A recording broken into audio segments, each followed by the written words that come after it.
Yesus gitu ya. Saya ada ayat di Bible, Pak. Sebenarnya ayat ini menurut beberapa teman-teman Kristen juga mengakui bahwa ini firman Tuhan, dan ada juga mengatakan bukan firman Tuhan. Seperti di Markus 16, 15, 18, Pak. Pergilah ke seluruh dunia, beritakanlah Injil ke segala makhluk gitu. Terus kemudian yang percaya dibaptis, nggak percaya dihukum. Tanda-tanda orang percaya, Pak, langsung kelima aja. Keempat itu nggak bisa, itu minum racun. Yang kelima naruh tangan di tempat yang sakit sembuh gitu. Kenapa nggak pakai ini ayat ini aja, Pak? Gitu lah. Maksud saya itu taruh tangan di tempat badan Bapak di sakitnya di leher, kata Ros itu sembuh ya, Pak. Kalau percaya Markus 16, 15, 18 itu. Nah, pertanyaan saya ini ayat baik perkataan Yesus yang bisa dipercaya apa enggak, itu aja. Makasih. Selamat malam. Tentu saja bisa, Pak Andi.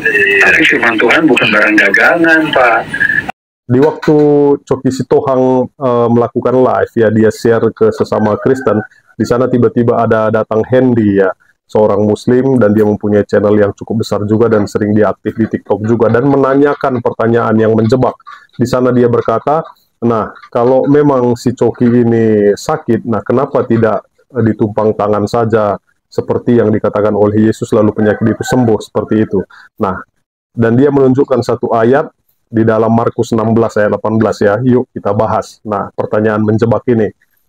Di dalam Markus 16 ayat 18 memang sering menjadi sasaran kritik dari orang di luar Kristen. Mereka menuding bahwa perkataan Yesus tentang memegang ular dan minum racun maut tanpa celaka adalah salah. Karena kenyataannya banyak orang Kristen yang terluka atau bahkan meninggal akibat ular beracun itu. Nah, bagaimana? Apakah perkataan Yesus benar atau tidak ya? Nah, namun sebagai orang Kristen kita perlu memahami ayat ini dengan konteks yang tepat dan memberikan penjelasan apologetika yang seimbang. Nah, berikut beberapa poin yang ingin saya sampaikan ya. Yang pertama, kita harus memahami makna simbolis ya. Nah, ular dan racun dalam ayat ini tidak boleh diinterpretasikan secara harfiah. Ular seringkali melambangkan dosa, kejahatan, dan kuasa iblis. Nah, racun pun dapat mewakili berbagai bahaya dan penderitaan dalam hidup. Nah, poin yang kedua, Injil Yesus dalam ayat ini berkaitan dengan kuasa Roh Kudus yang akan menyertai pengikutnya. Nah, Roh Kudus memberikan mereka kekuatan untuk mengatasi berbagai bahaya, termasuk ular dan racun, dalam menjalankan misi mereka dalam memberitakan Injil. Nah, poin yang ketiga, iman dan ketaatan. Kekebalan terhadap ular dan racun tidak dijamin secara otomatis. Nah, ini perlu diingat ya. Nah, kemampuan ini bergantung pada iman dan ketaatan seseorang yang percaya kepada Yesus saat mereka menghadapi bahaya. Jadi bukan hanya label agama ya, ataupun KTP mereka Kristen dan mereka bisa kebal begitu. Nah, yang keempat, pengalaman nyata. Nah, banyak orang Kristen dalam kisah nyata ya, mereka mengalami perlindungan Allah secara ajaib dari bahaya termasuk ular beracun. Nah, kesaksian mereka menjadi bukti nyata kuasa Allah yang bekerja dalam hidup mereka. Nah, itu banyak kesaksian ya. Contohnya misalnya Rasul Paulus ketika dia memegang ular yang ada di Pulau Malta dan dia tidak apa-apa. Nah, itu membuktikan bahwa penyertaan Tuhan dan ayat ini benar gitu. Dan itu dibuktikan oleh kejadian waktu Paulus tidak sengaja itu digigit ular seperti itu. Nah, itu terbukti ya. Jadi nggak ada lagi pertanyaan, apakah perkataan Yesus ini bisa dibuktikan, dipegang atau tidak seperti itu.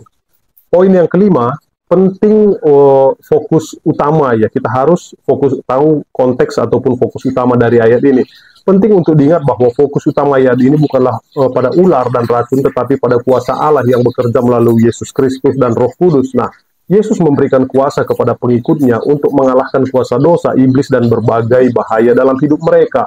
Nah, jadi kesimpulannya Markus 16 ayat 18 bukan tentang kemampuan manusia untuk memegang ular dan minum racun tanpa celaka.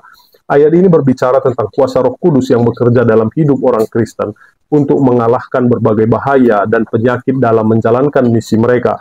Iman dan ketaatan kepada Allah menjadi kunci untuk mengalami kuasa Tuhan ya. Nah, penting bagi orang Kristen untuk memahami ayat ini dengan konteks yang tepat dan memiliki penjelasan apologetika yang siap dibagikan kepada orang di luar Kristen.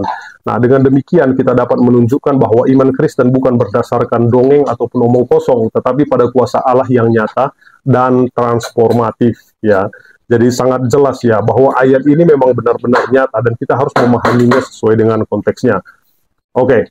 saya akan menjawab semua tuduhan-tuduhan di luar Kristen, dan saya akan menjelaskan